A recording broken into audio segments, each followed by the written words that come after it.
English language, and we'll be covering the main idea topic. Okay, so let's start. But before going to the topic, let me just clear one thing. If you have any doubt, first let me complete explaining, and then you can ask your doubts after that. Okay. Okay, let's start. First, just look at why is this session important.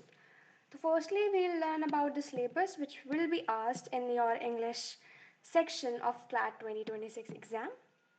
Then we'll understand what is the main idea and how you can find the main idea in the passage.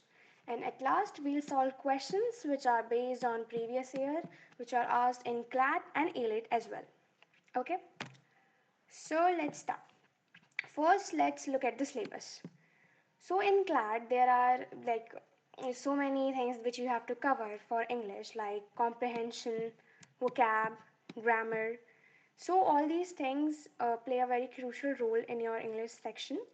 So you have to cover it, very nicely and in deeply.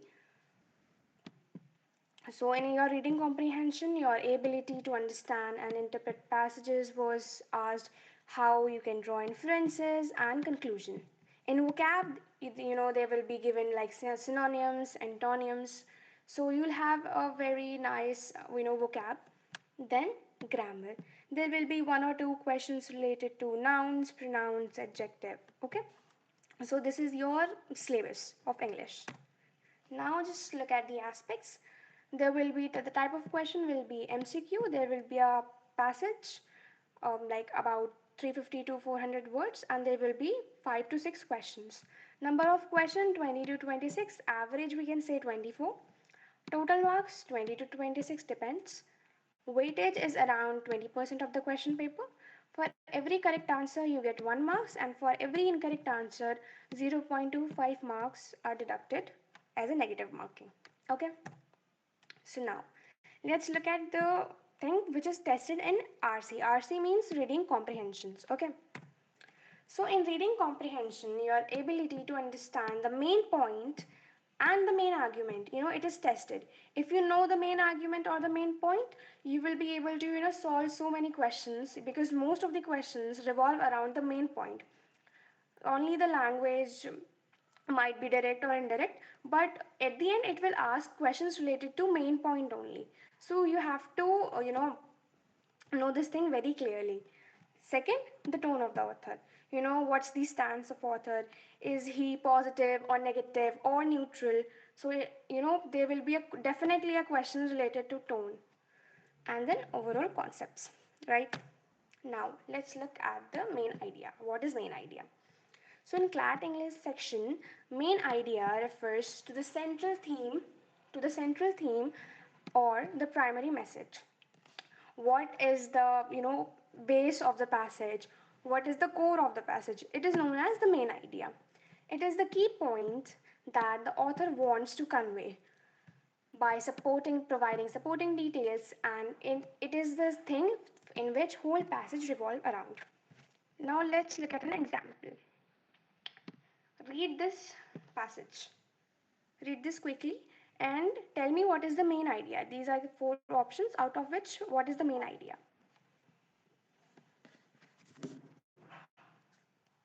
Should we also explain it in Hindi? You can tell us. Yeah, you can tell us, do I have to repeat the same thing in Hindi, or you guys are comfortable in English? Okay, B. Guys, please respond.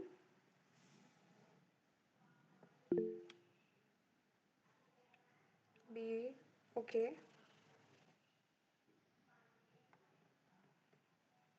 Okay.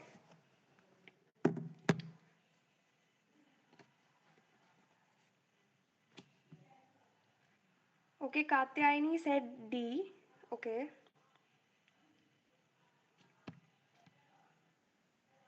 B. Okay. So let's look at the passage first. Let's read it and then we'll find the correct answer. Social media has revolutionized the way we communicate. While it allows people to stay connected, It also raises concerns about privacy and mental health. Many studies indicate that excessive social media use can lead to anxiety and depression, making it double-edged sword. So in this paragraph, it is talking about both positive and negative of social media. It has revolutionized the way we communicate. It has helped in communication, but also it leads to depression and privacy concerns. So both positive and negative things are given in the passage about social media. Now let's look at the first option. Social media is entirely harmful. No, it is just talking about the negative aspect, but we have the positive aspect as well. So this option is eliminated. Now let's look at the B option.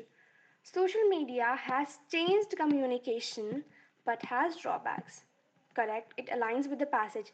It has revolutionized communication but it has its demerits as well, right? So we can, consider this option. Option C, people should avoid social media. Like now, this is something which is totally irrelevant to the passage which is given, right? This is extra information, so it will not be the main idea. Now, option D, studies prove that social media causes depression. Okay, it is given in the passage that social media causes depression, but it is the only negative factor. Where is the positive factor? In main idea, you have to cover the whole gist of the passage, but it is only covering one part, which is the negative part. While if you look at option B, it is covering both positive and negative part. So option B is correct for main idea. आया समझ इतना? यहाँ तक किसी को कोई doubt इस question में? कात्यायनी समझ आया? आपने ऑप्शन डी मार्क करा था.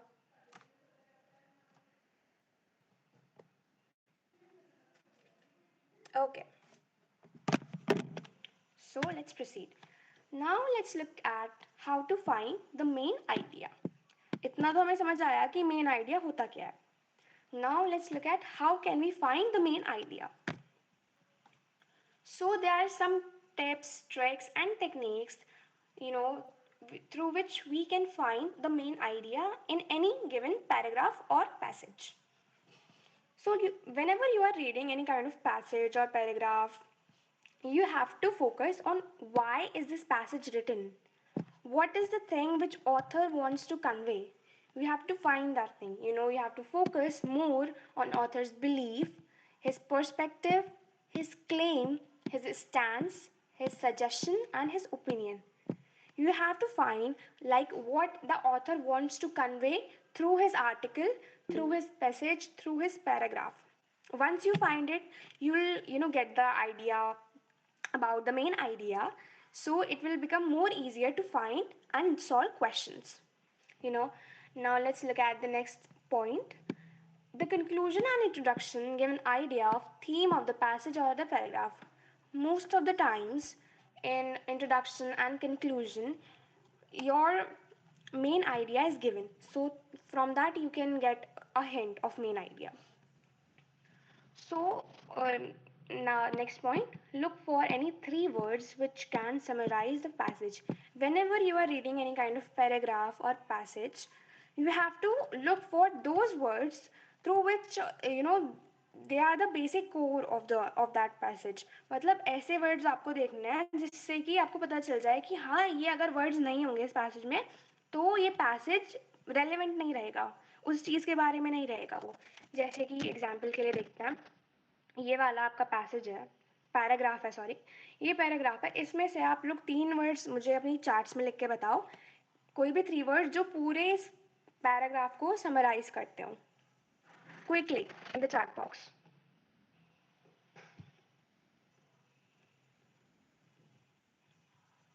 Any 3 words, fast. Okay, social media, yes. Stay connected, raise concern. The main जो कि मतलब पूरे पैराग्राफ को सिर्फ 3 वर्ड्स में आपको समराइज करना है, वो 3 वर्ड्स कौन से आप चूज करोगे? Katyayani said social media concerns mental health. Okay, so Look at Ashwini's answer. He said social media pros and cons. So इससे हमें पूरे पैसेज के बारे में पता चल रहा है कि एक तो सोशल मीडिया के बारे में पूरा पैराग्राफ है, प्लस इसमें कुछ पॉजिटिव चीज़ है और कुछ नेगेटिव चीज़ है. तो these are the three words which are summarizing the given paragraph, right? So you have to repeat the same exercise whenever you are reading any kind of passage or paragraph. तो जिससे कि आपकी practice होती रहेगी, तो आपको comprehend करने में ज़्यादा आसानी हो जाएगी और फिर आगे चल के आपको ये वर्ड्स अपने आप ही आपके माइंड में आते चले जाएंगे.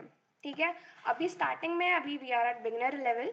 सो what we can do, whenever you are reading any kind of passage or paragraph, look for three words which can summarize the whole paragraph and the passage, so that you can find the main idea or any kind of question, inference, conclusion from that word, right?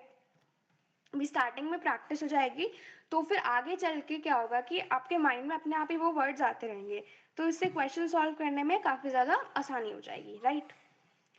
Now let's look at the next point. Find the stance of the author, whether he is positive, negative or neutral. यानी कि आपको tone find करनी है. Whenever you will be able to find the tone, whether he is positive, negative or neutral, so you will be able to understand the basic structure of the passage. So you will then get an idea of of main idea, right? Focus more on first line and last line of any paragraph or passage, क्योंकि conclusion and introduction उसी में ही लिखा होता है, right? आपका जो introduction होगा वो फर्स्ट लाइन में होगा मोस्ट प्रोबेबली, एंड आपका जो इंट्रोडक्शन होगा वो फर्स्ट लाइन में होगा और जो आपका कंक्लूजन होगा वो लास्ट लाइन में होगा. तो you have to focus more on first and last lines of any kind of paragraph और पैसेज. पढ़ना सारा है, ज़्यादा फोकस फर्स्ट और लास्ट लाइन पे करना है. Now this is the thing which is most important. I am marking it a star. Choose an option which gives an overall picture of the RC and not merely one part. मतलब you have to choose that option which gives you the overall idea, you know, कि जिससे वो option आपको ऐसा choose करना है कि जिससे आपको पढ़ के पूरे पैसेज के बारे में पता चल रहा है, not just one part. Example में देखो, समवन सेड कि ऑप्शन डी पैसेज में दिया हुआ है, बट वो सिर्फ एक चीज के बारे में बात कर रहा है which is the negative aspect, but we have positive aspect as well. और वो कौन सा ऑप्शन में दिया हुआ है? Option B. तो आपको सिर्फ एक ही चीज में फोकस नहीं करना, आपको पूरे जो पैराग्राफ है उसके रिगार्डिंग आपको वो वाला ऑप्शन चूज करना है जो पूरे पैसेज के वो समझा रहा हो. ओके, अब नेक्स्ट आते हैं कि eliminate. How to eliminate options. Flat में मोस्टली आपको ज़्यादा काम करना होता है फाइंडिंग द इनकरेक्ट आंसर. अगर आप इनकरेक्ट आंसर फाइंड कर लोगे तो 4 ऑप्शंस होते हैं, आपने इनकरेक्ट फाइंड कर लिए तो जो बचा हुआ होगा वो अल्टीमेटली करेक्ट आंसर ही होगा. और मोस्टली इनकरेक्ट आंसर फाइंड करना is very easy as compare to find the correct answer. तो how to eliminate options. So you have to eliminate options which shows only a part of RC and do not cover it entirely. The same thing which I have said in this point. Second, it is too generic. अगर बहुत ही ज़्यादा मतलब simple बात दे दी है तो वो भी हमें ऑप्शन एलिमिनेट कर देना है. Last but very important, eliminate same words like only, none, everyone, always, all, never. अगर आपको कोई भी ऑप्शन दिया हुआ है उसमें आपने एक्सट्रीम वर्ड्स देख लिए कि बिल्कुल ही ज़्यादा एक्सट्रीम बोल रहा है कि इसके अलावा और कुछ हो ही नहीं सकता, जैसे कि ओनली, नन, एवरीवन, ऐसे वर्ड्स अगर आपको दिखते हैं तो 99% ऑफ द टाइम चांसेस रहते हैं कि वो ऑप्शन आंसर नहीं होगा, लेकिन 1% चांस रहता है. तो जब भी आप ऐसे टिप्स और ट्रिक्स अप्लाई कर रहे हो तो अपना थोड़ा कॉमन सेंस यूज़ करके ही अप्लाई करना. पहले ऑप्शन पूरा रीड करना, फिर आपको समझ आ जाएगा, then you can eliminate it easily. अब इस वाले ऑप्शन में आप देखो, social media is entirely harmful. Isn't it too extreme कि पूरी तरीके से हार्मफुल है? तो ये ऑप्शन देखते ही एलिमिनेट कर देना है कि ये आंसर हो ही नहीं सकता क्योंकि it is very extreme option. तो ये ऑप्शन हमारा आंसर होगा नहीं. इतना समझ आया आप लोगों को? Do you have any doubt? Any question? Is everything clear? Guys, please respond. Okay.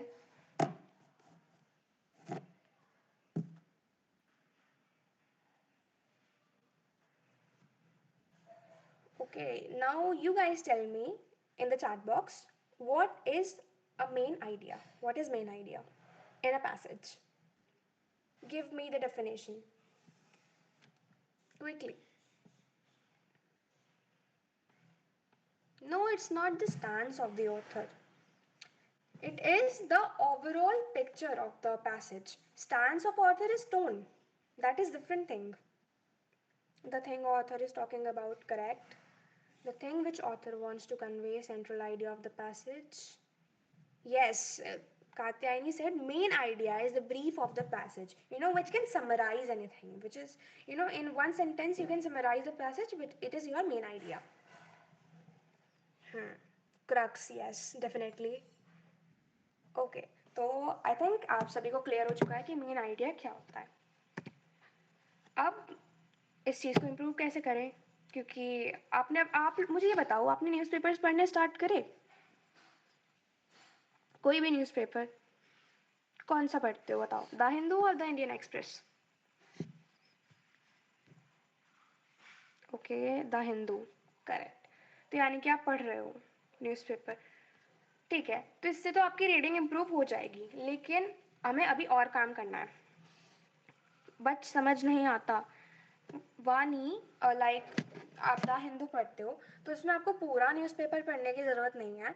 जो एडिटोरियल पेज होता है, टेक्स्ट इन कंटेक्स्ट वाला पेज होता है, उसको रीड करो, ठीक है.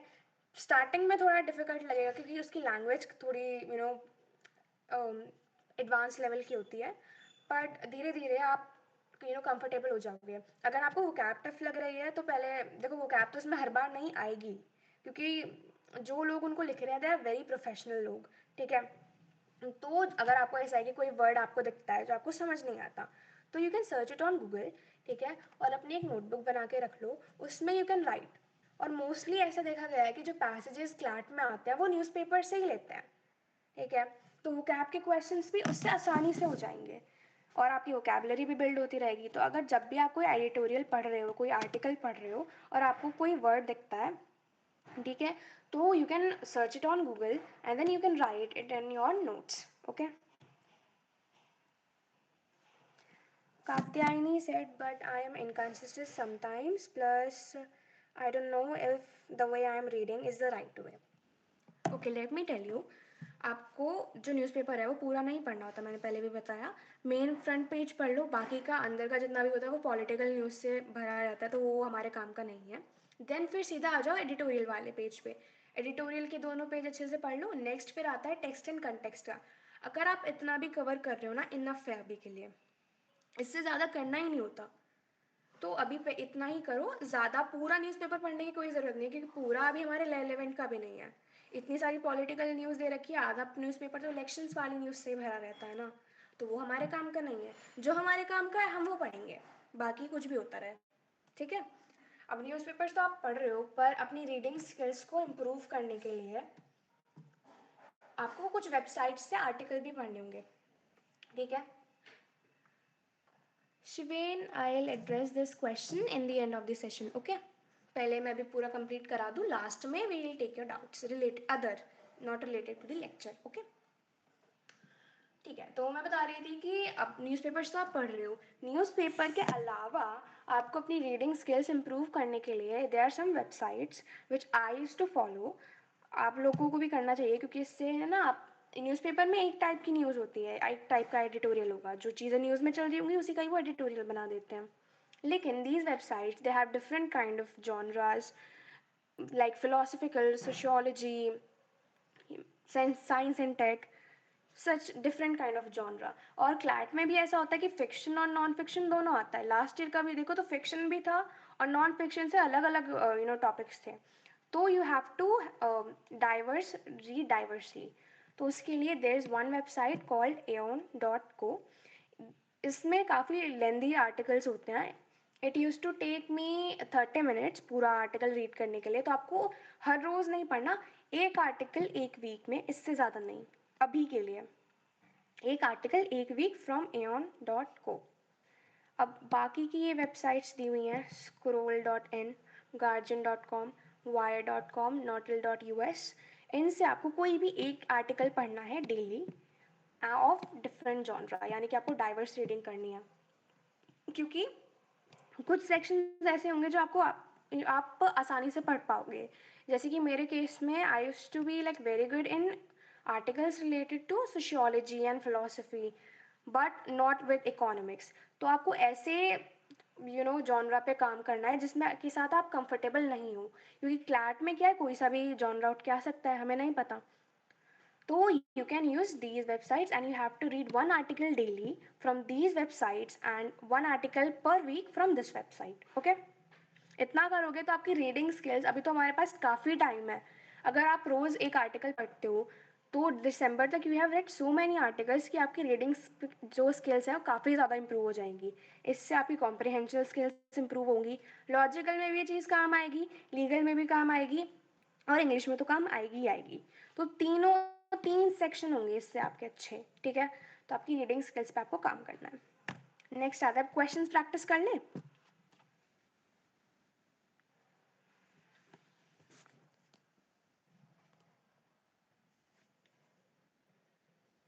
हाँ, एक मिनट। डाइवर्स रीडिंग आर्टिकल के रिगार्डिंग, हाँ, वो हमारा जो चैनल है टेलीग्राम पे, डाइवर्स रीडिंग आर्टिकल के नेम से ही आपको मिल जाएगा। उसमें हमने अलग से एक स्टूडेंट को लगा रखा है जो कि एनएलयू के हैं, उड़ीसा से हैं। वो अपना बेस्ट डाइवर्स रीडिंग आर्टिकल पूरे इंटरनेट से फाइंड करते हैं, जो कि आप लोगों को हेल्प करेंगी और उससे आपको बहुत हेल्प होंगी। आप टेलीग्राम में जाके देख लेना, एक बार चेक कर लेना डाइवर्स रीडिंग आर्टिकल। हर जॉनरा पे आपको एक एक आर्टिकल मिल जाएगा। Okay, guys. So Katyayani, yes, it is efficient, and Abhaya, yeah, you can read it online, no issue. But offline थोड़ा ज़्यादा बेटर रहता, पर ऑनलाइन पढ़ रहे हो तो कोई दिक्कत नहीं है। Mukul will address this question in the end of the class। पहले questions practice कर लेते हैं, लास्ट में आप सबके डाउट्स ले लेंगे। Okay okay. सो ये आपका पूरा पैराग्राफ दिया हुआ है, read it, tell your answers in the chat box, then I will explain. You have 50 seconds.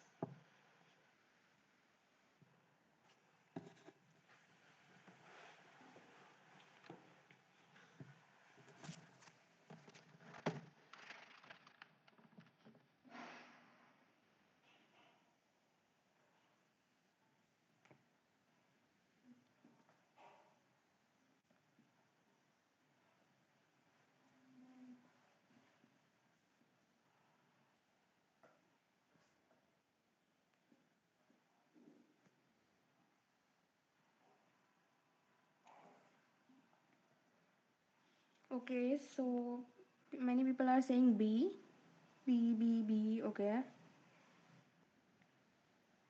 okay. Yes, the correct answer is B. Let me explain. Reading books improves cognitive skills, enhances vocabulary, and strengthens imagination. Unlike digital content, books offer deep engagement and comprehension. Studies show that individuals who read regularly have better concentration and analytical skills. Therefore, promoting reading habits can significantly benefit individuals from various aspects of life. So, this paragraph is talking about the importance of reading books and how they can improve your skills and other things, right? So it is like in a more positive sense of books, right? Now let's find the main idea. Look at option A, digital content is better than books. No, क्योंकि देखो अगर पहले वाली line में आप देखोगे तो इसमें दिया हुआ है कि डिजिटल कंटेंट से हटके जो बुक्स हैं वो डीप एंगेजमेंट एंड कॉम्प्रहेंशन ये ज़्यादा ऑफर करती हैं। तो ये तो बिल्कुल पैसेज के ऑपोजिट चीज़ जा रही है, तो ये आपका आंसर नहीं होगा। Option B, reading books has multiple cognitive benefits. पूरे जो पैराग्राफ में यही चीज़ बता रखी है कि it helps in comprehension, better concentration, analytical skills. तो we can consider this option. Look at option C. Books are the only way to gain knowledge. Now, only extreme word. सिर्फ एक ही तरीका है नॉलेज गेन करने का. No. Extreme option दिख गया. Eliminate. Reading is a time consuming activity. कुछ इसके बारे में तो कुछ दिया ही नहीं हुआ है. Irrelevant information. तो eliminate. Your answer is option B. आया समझ ये वाला? कोई डाउट इसमें किसी को? Any question, any doubt? Okay. Next question.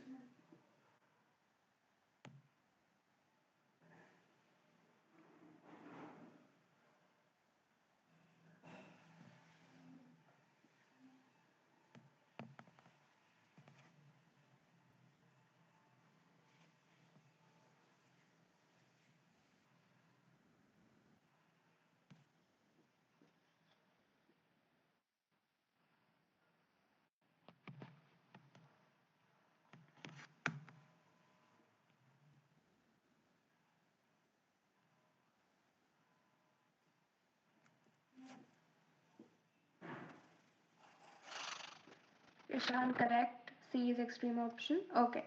So everyone gave me the correct answer, which is option B. Now let's look at the question. Climate change has become a pressing global issue.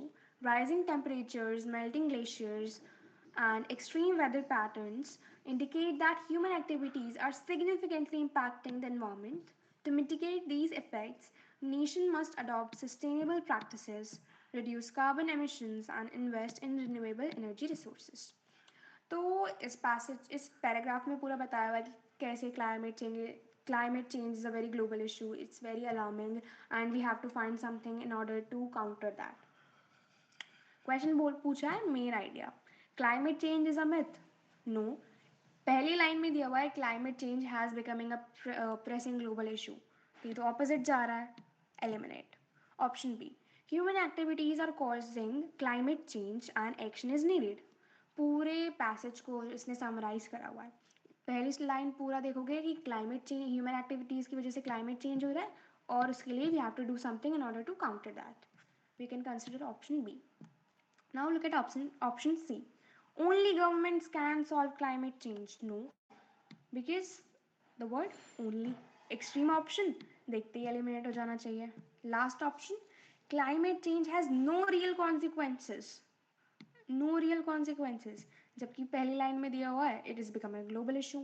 Opposite जा रहा है. Correct answer is option B. Next question.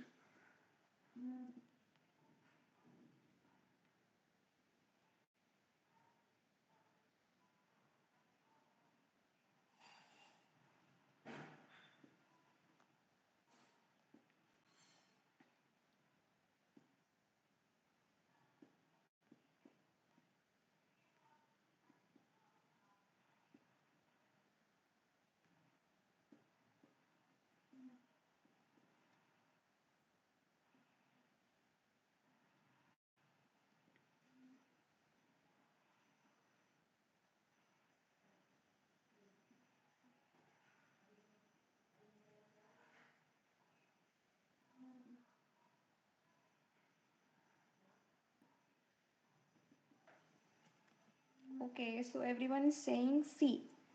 Now let's look at the correct option. Of course, C.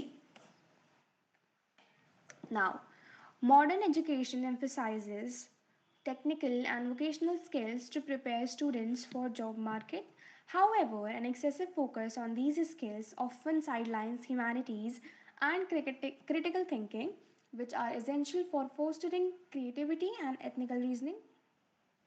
While job ready skills are important, a well rounded education that includes philosophy, history, and literature might help individuals become thoughtful citizens who can contribute meaningfully to the society. तो इसमें ये बताया हुआ है कि आजकल की modern education में we use to focus more on technical skills and vocational skills rather than focusing on critical thinking, analytical skills. उस पर थोड़ा कम ध्यान जाता है. We focus more on technical issues. जबकि क्या होना चाहिए we have to focus on philosophy, history. अगर हम इन चीज़ों को इंक्लूड करेंगे तो हमारी क्रिटिकल थिंकिंग और ह्यूमैनिटीज़ वाली जो चीज़ें हैं वो इम्प्रूव हो जाएंगी. We have to find the main idea. Now let's look at option A. Vocational education is the key to successful career. Just one part. Eliminate. Option B. Technical education is superior to humanities. ऐसा कुछ comparison तो इसमें दे नहीं रखा, ये तो फिर irrelevant चीज़ हो गई, तो eliminate. Option C. A balanced education must include both technical and humanities subject. वही चीज़ जो मैंने अभी एक्सप्लेन करी. Answer is option C. Now let's look at option D. Critical thinking skills are irrelevant in the job market. पूरा opposite जा रहा है ये तो ये वाला भी एलिमिनेट हो जाएगा. तो correct answer is option C.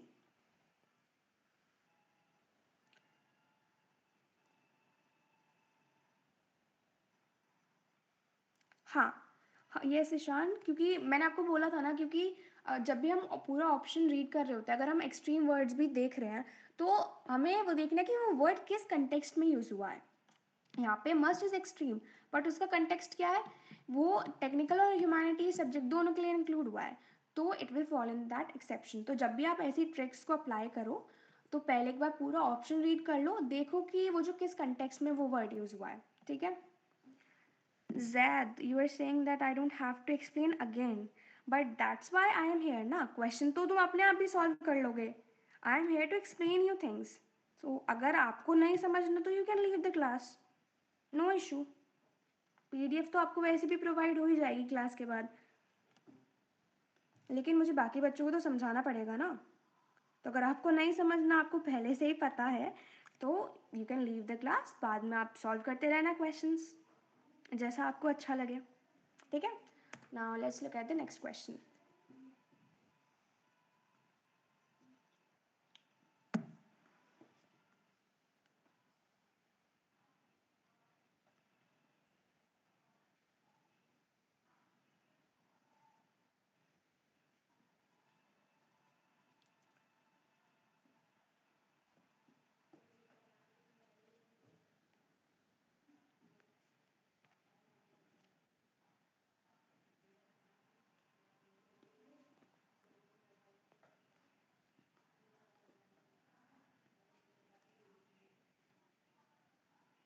Okay, so everyone is saying option B.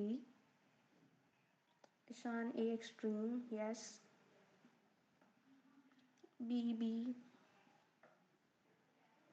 Okay. So the correct answer is option B. Right, Ishan. Okay. So democracy is often praised as the best form of government because it provides citizens with freedom and equality. However, in many nations, democratic structures are undermined by corruption, voter manipulation, and lack of political awareness among the masses. For democracy to true function, it requires an informed and engaged citizenry that actively participates in governance rather than being swayed by populist dictators. ठीक है. तो इसमें बताया हुआ है कि जो democracy है it is considered as best form of government क्योंकि it provides its citizens with freedom and equality. लेकिन काफ़ी जो कंट्रीज़ हैं वहाँ पर क्या होता है, there is corruption, there is malpractices are involve, तो इसकी वजह से जो उसकी क्वालिटी है वो काफ़ी ज़्यादा गिर जाती है. तो उसको सही करने के लिए हमें क्या करना चाहिए, सिटीजन्स को अच्छी तरीके से उसमें पार्टिसिपेट करना चाहिए. इसमें ये बताया हुआ है. Now let's look at the main idea. Option A. Democracy is a flawed system and should be replaced. ऐसा तो इसमें कुछ नहीं दिया हुआ. एक्स्ट्रा इन्फॉर्मेशन करो एलिमिनेट, देखते एलिमिनेट हो जाना चाहिए. Option B. Democracy is successful only when citizens are informed and engaged. अब देखो यहाँ पे एक्सट्रीम वर्ड है, ठीक है, लेकिन अब पूरा ऑप्शन दोबारा रीड करो. Democracy is successful only when citizen are informed and engaged. वो ये हमारे जो पैराग्राफ है उसके साथ अलाइन कर रहा है. ठीक है. तो जब भी तुम ऐसी ट्रिक्स और टिप्स अप्लाई करोगे, पूरा जो ऑप्शन है अच्छे से पढ़ना. एक्सट्रीम वर्ड आ रहा है तो एक बार ये देख लेना कि किस कंटेक्स्ट में वो यूज़ हो रहा है, क्योंकि अगर मैं खाली ओनली वर्ड देखती एलिमिनेट कर देती तो मेरा तो आंसर गलत हो जाता, जबकि काफ़ी इजी क्वेश्चन है. ठीक है. तो जब भी ऐसी टिप्स और ट्रिक्स अप्लाई करोगे ऑलवेज अपना दिमाग खोल के पूरा ऑप्शन पढ़ के तब अप्लाई करना. Right. Option C, corruption is the biggest challenge to democracy. कहीं पे भी ये चीज़ दी नहीं हुई है। एंड बिगेस्ट चैलेंज, हमें क्या पता बिगेस्ट चैलेंज है या नहीं है। टू एक्सट्रीम, एक्सट्रीम है, हटा दो। People should not trust political leaders, passage में ऐसा कहीं भी नहीं बोला हुआ है। Irrelevant information, eliminate. Answer is option B. Now next question.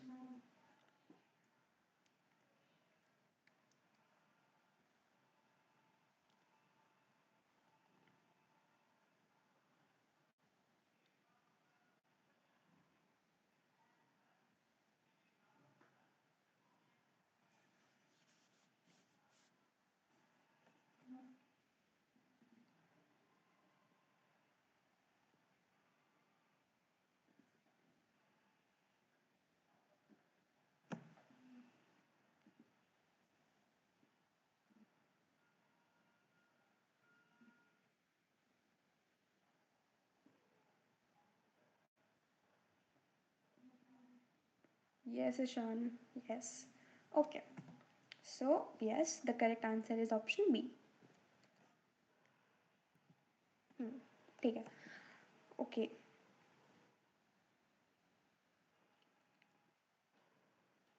Okay sir, don't worry. पहले ऐसा है कि प्रैक्टिस तो हम कर लेंगे, पहले थ्योरी अपने अच्छे से कंप्लीट कर लेते हैं। प्रैक्टिस पे तो हमें फोकस करना ही करना है, पर पहले थ्योरी तो अच्छे से आ जाए, क्योंकि थ्योरी को अप्लाई करके ही तुम क्वेश्चंस प्रैक्टिस करेंगे ना। तो अभी तो तुम्हारे पास काफ़ी टाइम है, पहले अपना बेस अच्छे से बिल्ड करो, आगे जा करके तो तुम्हें क्वेश्चंस पे ही क्वेश्चंस ही लगाने हैं। फिर तो तुम खुद थक जाओगे क्वेश्चंस प्रैक्टिस करते करते। तो पहले अभी थ्योरी अच्छे से करते हैं, then we practice so many questions. अभी तो ये पहली क्लास है इंग्लिश की, अभी पहले थ्योरी अच्छे से करेंगे, then we'll practice so many questions. Okay, ठीक है। तो मैं ये वाली चीज़ एक्सप्लेन कर देती हूँ जल्दी से। Then we have one more question related to AILET and CLAT, वो वाले क्वेश्चन सॉल्व करेंगे। Now let's read this paragraph. Scientific research has led to groundbreaking discoveries, but it is often restricted by lack of funding, bureaucratic hurdles, and political interference. While some argue that government funding is necessary for large scale research, others believe private sector involvement can lead to innovation. Regardless of funding source, ensuring transparency and ethical standards in research is crucial to maintaining public trust and scientific progress. तो इस पूरे paragraph में बताया हुआ है कि how can we improve scientific research. Main idea हमें ढूंढना है इसका। Government funding is the only way to support scientific research, no. कुछ लोग मानते हैं कि पब्लिक सेक्टर इन्वॉल्वमेंट भी ज़रूरी है, eliminate. Option B, scientific research faces multiple challenges including funding and ethics. हाँ, इसमें दिया हुआ है कि काफ़ी सारे चैलेंजेस होते हैं, फंडिंग नहीं मिलती उनको, पॉलिटिकल इंटरफेरेंस काफ़ी ज़्यादा होता है, तो उसकी वजह से दिक्कत आती है। Option B correct. Option C, the private sector should control all scientific research. ऐसा तो वो कुछ ज़्यादा ही एक्सट्रीम नहीं हो गया कि प्राइवेट सेक्टर को सारे साइंटिफिक रिसर्च कंट्रोल करना चाहिए। It is way too extreme, so we will eliminate this option. Option D, politics has no role in scientific research, irrelevant information, eliminate. Correct answer is option B. Now AILET का question करता है, ये elite 2021 में आया था। अब ये देखते हैं कितनों का सही जाएगा।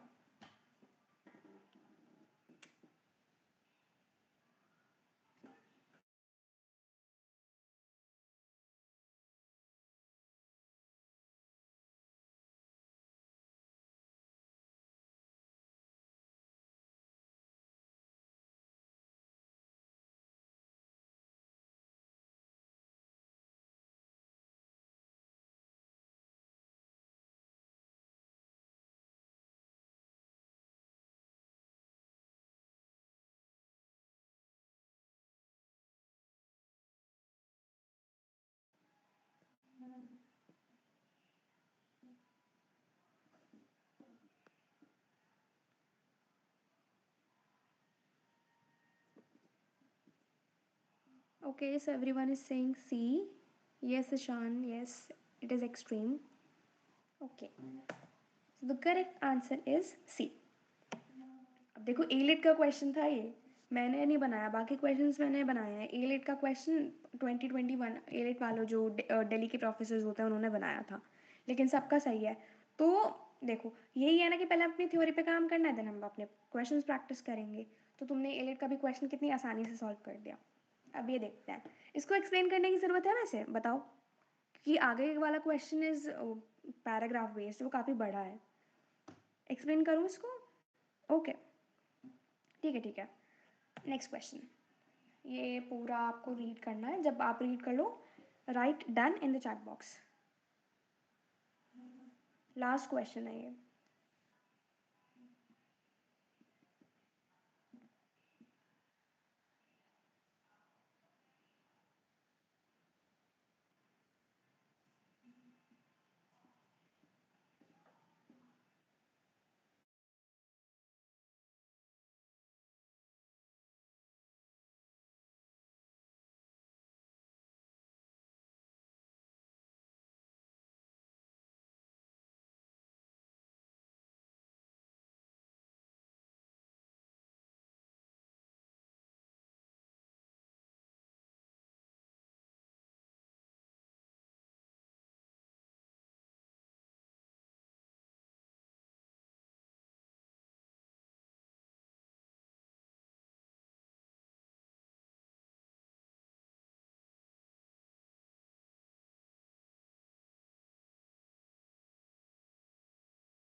K, C, C, A.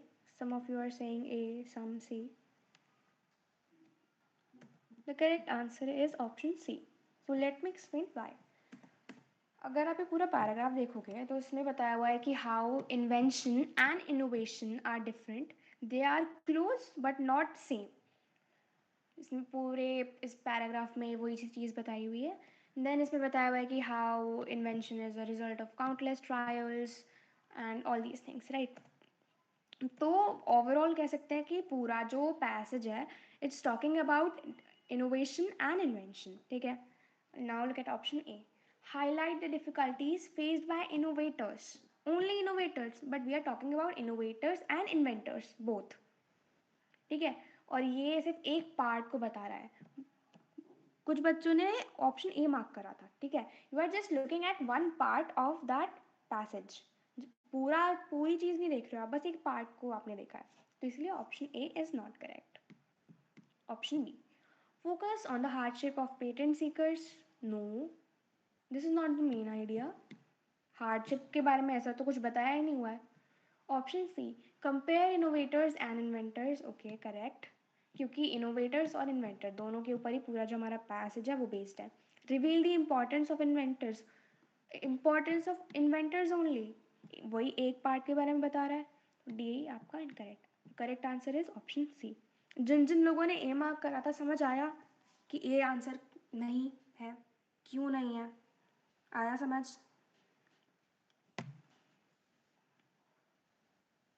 Quickly in the chat box, जल्दी बताओ।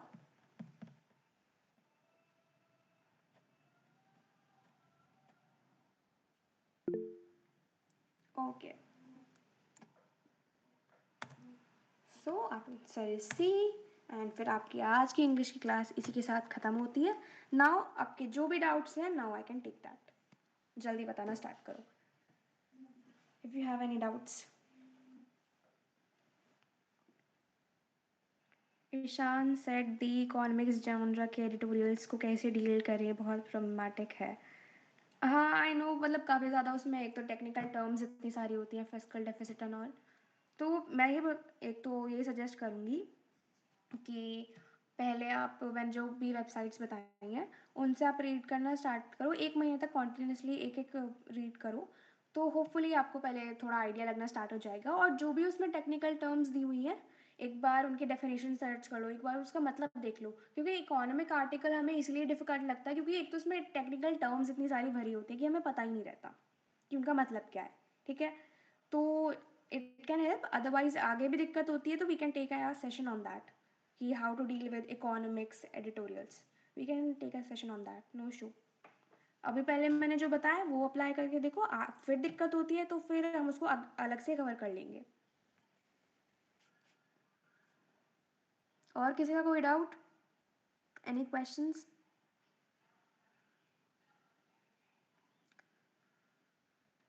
I have not completed my syllabus yet, but still started mocks to improve sitting habit for।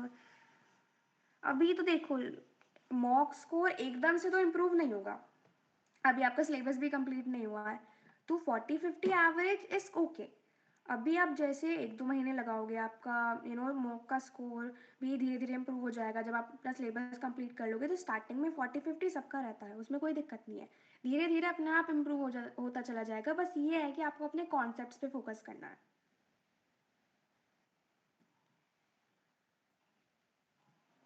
अभिषेक, पहले अभी हम जो ये पैराग्राफ्स दिए हुए हैं वो प्रैक्टिस कर लेते हैं, देन आगे के सेशंस में हम पैराग्राफ्स जो सॉरी पैसेज जो होते हैं हम वो लोग देख लेंगे। अभी बेस बिल्ड करने के लिए छोटे से स्टार्ट करते हैं।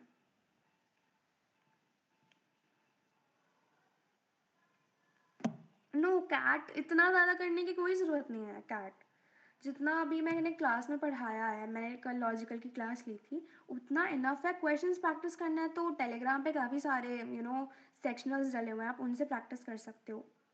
उसका इतना कुछ फ़ायदा नहीं है क्योंकि इसमें काफ़ी टेक्निकल क्वेश्चंस होते हैं, लेवल ऑफ डिफ़िकल्टी भाग काफ़ी हाई होता है उसका।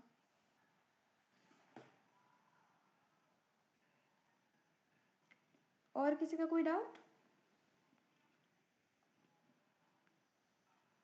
मॉक्स आपको टेलीग्राम चैनल पे मिल जाएंगे क्लैट वेव्स के। और अगर आपको ये सेशन अच्छा लगा तो you can if you are interested, आप जो हमारा पर्सनल मेंटरशिप वाला कोर्स है यू कैन कंसिडर दैट। उसमें we will teach you in more detail. आपकी जो ये इतने सारे डाउट्स आ रहे हैं, हम आपको पर्सनली गाइड करेंगे, आपका स्केड्यूल पूरा आपके अकॉर्डिंग एडजस्ट करके देंगे। तो अगर आपको लगता है कि हाँ थोड़ा सा अभी सही है तो आप ट्राई करके देख सकते हो। और मंथली है तो इतना कुछ दिक्कत भी नहीं है और प्राइसेस भी काफ़ी लो हैं।